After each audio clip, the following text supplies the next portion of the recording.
I don't really know what comes next. I'm just doing my best, even though I'm so stressed out. Everything just feels like a test that I fail, so depressed when I can't seem to get out. But something deep inside won't let me quit. I swear that I'm inspired by all this shit.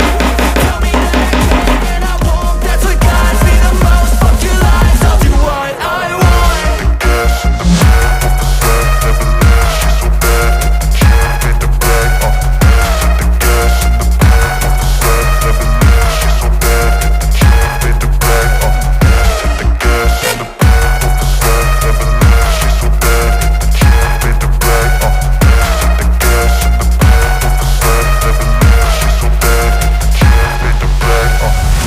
Inspired by thirst, I'm inspired by worth.